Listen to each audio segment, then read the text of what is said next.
আমি এই দুনিয়াতেও ভালো থাকতে চাই, আবার পরকালেও ভালো থাকতে চাই। বলেন ঠিক কিনা? দুনো জগতেই আমি ভালো থাকতে চাই। নাকি এই জগতে খারাপ থাকতে চাই, ওই জগতে খারাপ থাকতে চাই? না, আমরা সবাই একজন সুস্থ এবং সুষ্ঠু বিবেকের অধিকারী মানুষ মাত্রই সে চায় আমি এই জগতেও ভালো থাকব, ওই জগতেও ভালো থাকব। প্রশ্ন হলো দুনো জগতে কেমনে ভালো থাকা যাবে? আমি এই প্রশ্নের জবাবটা দিয়ে কথা শেষ করে ফেলবো।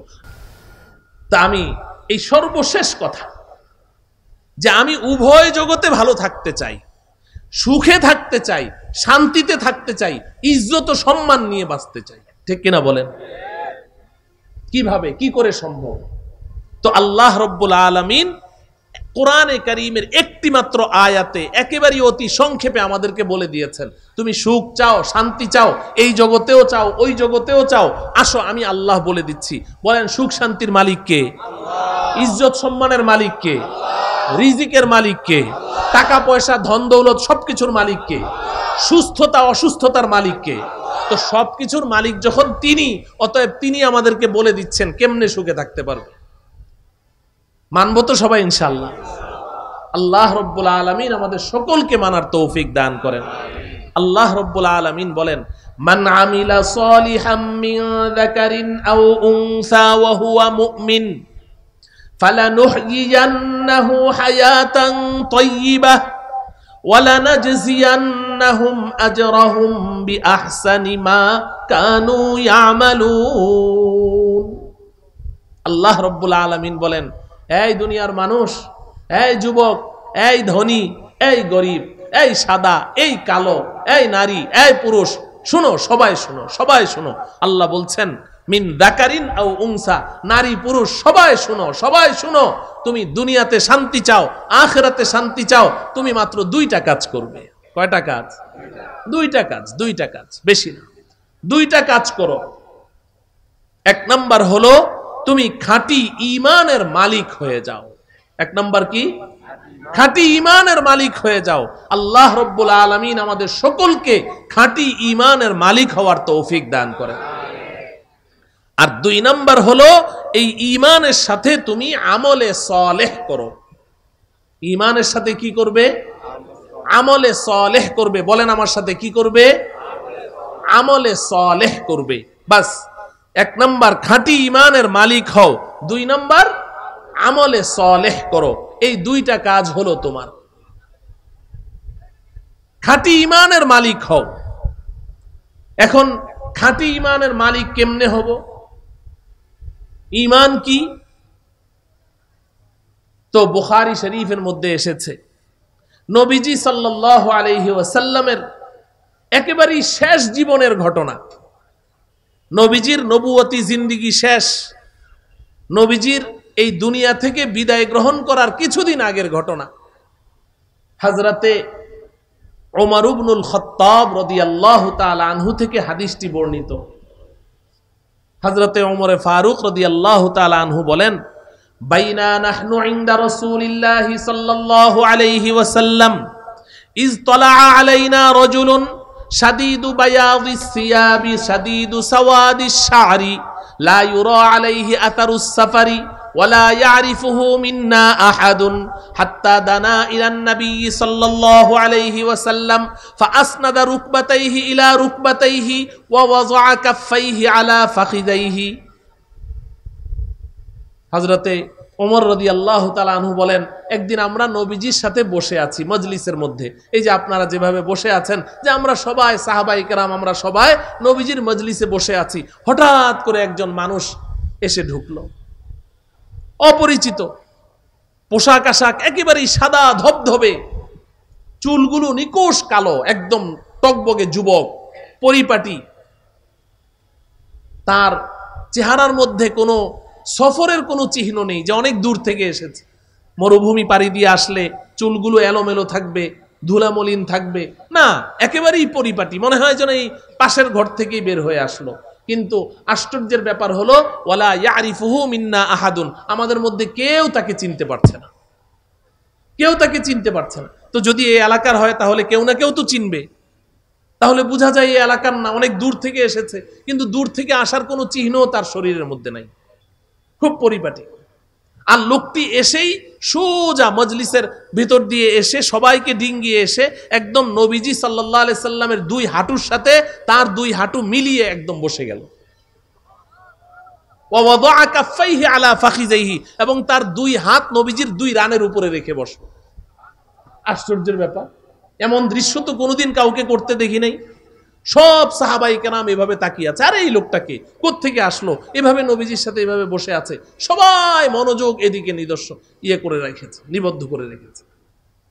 এর মধ্যে হযরতে ওমর রাদিয়াল্লাহু তাআলা আনহু বলেন, ফাইদান হুয়া ইয়াসআলু আনিল ঈমান। আমরা লক্ষ্য করে দেখলাম সে নবীজিকে প্রশ্ন করছে, ইয়া মুহাম্মদ আখবিরনি আনিল ঈমান, মুহাম্মদ আমাকে ঈমান সম্পর্কে বলুন, ঈমান সম্পর্কে বলুন, ঈমান কাকে বলে? প্রথম প্রশ্ন, চারটা প্রশ্ন করেছে। তো নবীজি সাল্লাল্লাহু আলাইহি সাল্লাম জবাব দিলেন, আল ঈমানু আন তুমিনা বিল্লাহি ওয়া মালাইকাতিহি ওয়া কুতুবিহি ওয়া রুসুলিহি ওয়াল ইয়াউমিল আখিরি ওয়াল কদরি খাইরিহি ওয়া শাররিহি মিনাল্লাহি তাআলা ওয়াল বাসি বাদাল মাউত। নবীজি বললেন, ঈমান হচ্ছে যে তুমি মনে প্রাণে সাতটা বিষয়কে বিশ্বাস করবে। এক নাম্বার, আন তুমিনা বিল্লাহ, আল্লাহকে বিশ্বাস করবে, ওয়া মালাইকাতিহি, আল্লাহ পাকের সমস্ত ফেরেশতাদেরকে বিশ্বাস করবে, ওয়া কুতুবিহি, আল্লাহ পাকের পক্ষ থেকে অবতীর্ণ সমস্ত কিতাবকে বিশ্বাস করবে, ওয়া রুসুলিহি, আল্লাহ পাকের পক্ষ থেকে প্রেরিত সমস্ত নবী রাসূল পয়গম্বরগণকে বিশ্বাস করবে, ওয়াল ইয়াউমিল আখিরি, পরকাল দিবসকে বিশ্বাস করবে, ওয়াল কদরি খাইরিহি ওয়া শাররিহি মিনাল্লাহি তাআলা, এবং তোমার ভাগ্যলিপিকে বিশ্বাস করবে। তুমি ভালো কিছু পাও, কাঙ্ক্ষিত অনাকাঙ্ক্ষিত যে কোনো জিনিস তোমার জীবনে আসে, তোমার এটা বিশ্বাস রাখতে হবে যে এটা আল্লাহর পক্ষ থেকে আমার জন্য পূর্ব নির্ধারিত ছিল। হঠাৎ করে ব্যবসায় তোমার লস হয়ে গেল 10 কোটি টাকা, তুমি এখন বলো যে হুজুর অমুকে তাবিজ করেছে, কালা জাদু করেছে, এই করেছে সেই করেছে। না, কালা জাদু সাদা জাদু কিচ্ছু করে নাই, এটা তোমার তাকদিরে তোমার জন্মের 500 বছর আগেই আল্লাহ লিখে রেখেছে। তাকদীরকে বিশ্বাস করতে হবে। তোমার টকবগে যুবক, 17 বছর বয়সের যুবক, হঠাৎ করে সে পানিতে ডুবে মরে গেল, রাস্তায় অ্যাক্সিডেন্ট হয়ে মরে গেল, আর তুমি বললে যে আমার সন্তানের অকাল মৃত্যু হয়েছে। অকাল মৃত্যু মানে কি? তার মৃত্যুর সময় এখনো আসে নাই, আগেই মরে গেছে। না, এতটুকুই তার হায়াত লেখা ছিল, হায়াত এতটুকুই লেখা ছিল। ওয়াল কদরি খাইরিহি ওয়া শাররিহি মিনাল্লাহি তাআলা, ভালো মন্দ যা কিছু তুমি জীবনে পাইবে সব কিছু তোমাকে বিশ্বাস করতে হবে এটা আল্লাহর পক্ষ থেকে এসেছে, তাকদীরে বিশ্বাস করতে হবে। ওয়াল বাসি বাদাল মাউত, আর 7 নাম্বার হলো মৃত্যুর পরে আবার তোমাকে জিন্দা করা হবে, পুনরুত্থানের উপরে বিশ্বাস করতে হবে, আল্লাহ পাকের সামনে তোমাকে নিয়ে দাঁড় করিয়ে দেয়া হবে। নবীজি যখন এটা বললেন ঈমান কাকে বলে, তা এখন যেই লোক প্রশ্ন করেছে, ওই যে টকবগে যুবক নবীজির সামনে বসা, সে বলছে সদাক্তা, হ্যাঁ আপনি ঠিক বলেছেন, রাইট, আপনার উত্তর সঠিক হয়েছে। হযরতে ওমর রাদিয়াল্লাহু তাআলা আনহু বলেন, ফাআজিবনা লাহু ইয়াসআলুহু ওয়া ইউসাদ্দিকুহু, আমাদের কাছে বড় অবাক লাগছে, নিজেই প্রশ্ন করলো, মনে হয় যেন জানতে চায়, আবার নিজেই আবার ওটাকে সার্টিফাই করছে, রাইট, ঠিক বলেছে। এরপর ওই লোকটি দ্বিতীয় প্রশ্ন করলো, ফাআখবিরনি আনিল ইসলাম, এবার বলো ইসলাম কাকে বলে। প্রথমে প্রশ্ন করেছে কি সম্পর্কে? ঈমান সম্পর্কে। 2 নম্বর প্রশ্ন কি? ইসলাম সম্পর্কে। বুঝেন, ইসলাম সম্পর্কে যখন প্রশ্ন করলো, তো নবীজি সাল্লাল্লাহু আলাইহি ওয়াসাল্লাম জবাব দিলেন, আল ইসলামু আন তাশহাদা আল্লা ইলাহা ইল্লাল্লাহ ওয়া আন্না মুহাম্মাদার রাসূলুল্লাহ ওয়া তুকিমাস সালাহ ওয়া তুআদ্দিয়াজ যাকাহ ওয়া তাসুমা রমাদান ওয়া তাহুজ্জাল বাইতা ইন ইসতাতা'তা ইলাইহি সাবিলা। নবীজি বললেন, ইসলাম হচ্ছে যে তুমি এই কথার সাক্ষ্য প্রদান করবে যে আল্লাহ ছাড়া কোনো মাবুদ নেই এবং হযরত মুহাম্মদ মুস্তাফা সাল্লাল্লাহু আলাইহি ওয়াসাল্লাম আল্লাহ পাকের পয়গম্বর। 2 নম্বর, ওয়া তুকিমাস সালাহ, তুমি 5 ওয়াক্ত নামাজ কায়েম করবে। নামাজ কায়েম করবে, তিন নাম্বার ওয়া তুআদ্দিয়া যাকাহ, পাই পাই হিসাব করে যাকাত আদায় করবে। চার নাম্বার ওয়া তাসুমা রমাদান, রমাজানুল মুবারকের প্রত্যেকটা রোজা সঠিকভাবে আদায় করবে। পাঁচ নাম্বার ওয়া তাহুজ্জাল বাইতা ইন ইসতাতা'তা ইলাইহি সাবিলা, যদি আল্লাহ তোমাকে সামর্থ্য দেয় তাহলে সামর্থ্য হওয়ার সাথে সাথেই তুমি হজ আদায় করবে। নবীজি এ কথা বলা মাত্রই ওই আগন্তুক ব্যক্তি বলছে সাদাকতা, হ্যাঁ তুমি ঠিক বলেছ, তোমার উত্তর সঠিক হয়েছে। এরপর লোকটি প্রশ্ন করলো মাল ইহসান, এবার বলুন ইহসান কাকে বলে? ইহসান কাকে বলে? ঈমান তো জানলাম, ইসলাম তো জানলাম, ঈমান গ্রহণ করার পরে কেউ যদি এই ইসলামের উপরে পুরোপুরি ভাবে শতভাগ যদি সে চলতে পারে তাহলে সে ইহসানের মর্যাদায় উত্তীর্ণ হয়ে যায়। ওই ইহসানের মর্যাদাটা কি? নবীজি সাল্লাল্লাহু আলাইহি ওয়াসাল্লাম বললেন ইহসানের মর্তবায় যে উন্নীত হয় সেই মর্তবাটা হলো আন তা'বুদাল্লাহা কাআন্নাকা তারাহু ফাইল্লাম তাকুন তারাহু ফাইন্নাহু ইয়ারাকা। তুমি যদি ইহসানের মর্যাদায় উন্নীত হতে চাও, অর্থাৎ একজন ঈমানদার মুসলমান আল্লাহ পাকের নৈকট্য লাভ করতে করতে করতে করতে একেবারেই আল্লাহ পাকের নিকটে চলে যায়, তো এটাকে ইহসান বলা হয়। তুমি সেই মর্তবায় উন্নীত হতে চাও তাহলে শুনো, ওই মর্তবায় উন্নীত হতে গেলে তুমি এমন ভাবে ইবাদত করবে, ইবাদত যখন শুরু করবে তখন তোমার অবস্থা এমন হবে মনে হয় যেন তুমি তোমার রবকে দেখে দেখে ইবাদত করছো। আন তা'বুদাল্লাহা কাআন্নাকা তারাহু, নামাজ শুরু করেছো, শুরু থেকে শেষ পর্যন্ত পুরাটা অবস্থা তোমার এমন হবে যে তুমি যেন তোমার রবকে দেখতে পাচ্ছো, দেখে দেখে নামাজ পড়ছো। কিন্তু এই পৃথিবীর বুকে আল্লাহকে দেখা কি সম্ভব? দেখা সম্ভব নয়। এজন্য নবীজি সাথে সাথে বললেন ফাইল্লাম তাকুন তারাহু ফাইন্নাহু ইয়ারাকা, যদিও তুমি তাকে দেখতে পাচ্ছ না তবে অন্তত পক্ষে তোমার মধ্যে এই অবস্থার সৃষ্টি হয়ে যেতে হবে, পুরাটা ইবাদত চলাকালীন তোমার মধ্যে এই অবস্থা বিরাজমান থাকবে যে তিনি আমার দিকে তাকিয়েই আছেন। এটা হলো ইহসান। এরপর 4 নম্বর প্রশ্ন করেছে মাতাস সাআ, কিয়ামত কবে হবে? তো নবীজি সাল্লাল্লাহু আলাইহি সাল্লাম বললেন মাল মাসউলু আনহা বিআলামা মিনাস সাইল, এই আগন্তুক ব্যক্তি, কিয়ামত সম্পর্কে তুমি আমাকে প্রশ্ন করছো, প্রশ্নকারীর তুলনায় যাকে প্রশ্ন করেছো সে অতিরিক্ত কিছুই বলতে পারে না। তুমি যা জানো আমিও তাই জানি, তোমার চেয়ে আমি বেশি কিছু জানি না, তবে কিয়ামতের কিছু নিদর্শন আমি তোমাকে বলে দিতে পারি। নবীজি তাকে কিছু নিদর্শন বললেন, হাদিস অনেক লম্বা। এরপরে লোকটি চলে গেল, লোকটি উঠে চলে গেল। দরজা দিয়ে বের হওয়া মাত্রই নবীজি বললেন রুদ্দুহু রুদ্দুহু, লোকটিকে ডাকো, লোকটিকে ডাকো। এটা বলা মাত্রই কয়েকজন সাহাবী উঠে দৌড় দিলেন, বাইরে গিয়ে ফালাম ইয়ারাউ শাইআন, গিয়ে দেখেন কেউ নাই, কিচ্ছু নাই। আরে গেল কোথায়? এই মাত্র লোকটি বের হলো, গেল কোথায়? ফালাম ইয়ারাউ শাইআন। নবীজি সাল্লাল্লাহু আলাইহি ওয়াসাল্লাম তখন বললেন যে তোমরা দেখবে কি? হাদা জিবরাইলু আতাকুম ইউআল্লিমুকুম দীনাকুম, আরে এটা তো কোনো মানুষ না, উনি তো ছিলেন জিবরাইল আলাইহিস সালাম, এসেছেন তোমাদেরকে দ্বীন শিক্ষা দেওয়ার জন্য, তোমাদেরকে দ্বীন শিক্ষা দেওয়ার জন্য এসেছে। আমার প্রিয় ভাইয়েরা, বিশেষ করে আমার যুবক ভাইয়েরা, তাহলে তোমার পরিচয় কি? তোমার পরিচয় কি? যে আমি মালিক সমিতির অমুক, এই পরিচয়, এই পরিচয় নিয়ে তুমি বাঁচতে চাও না।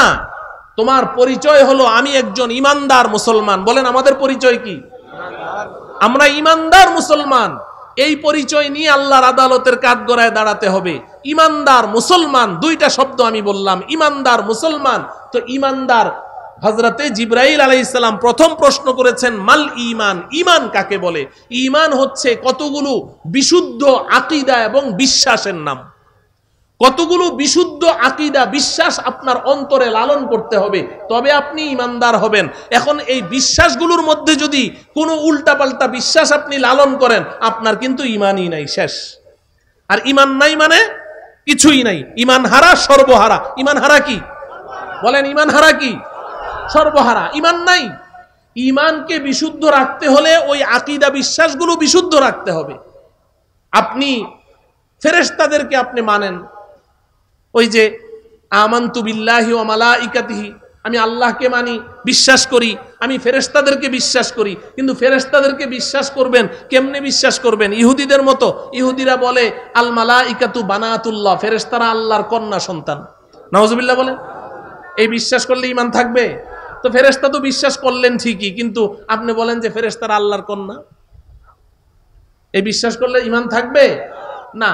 আপনি নবী রাসূলদেরকে বিশ্বাস করেন, কিন্তু আমাদের নবীজি তিনি সর্বশ্রেষ্ঠ নবী এবং সর্বশেষ নবী। বলেন সর্বশ্রেষ্ঠ নবী এবং, এখন কেউ নবী তো বিশ্বাস করি, আমাদের নবী সর্বশ্রেষ্ঠ নবী এটাও বিশ্বাস করি, কিন্তু উনি যে সর্বশেষ নবী এটা আমি বিশ্বাস করি না। ঈমান থাকবে না, ঈমান থাকবে না। আবার আমি নবী রাসূলদেরকে বিশ্বাস করি ঠিক, কিন্তু এই গোটা পৃথিবীর সমস্ত উম্মতে মুসলিমার ঐক্যমতে সাব্যস্ত একটা আকীদা হলো সমস্ত নবী রাসূলগণ নিষ্পাপ, তাদের কোনো গুনাহ নাই।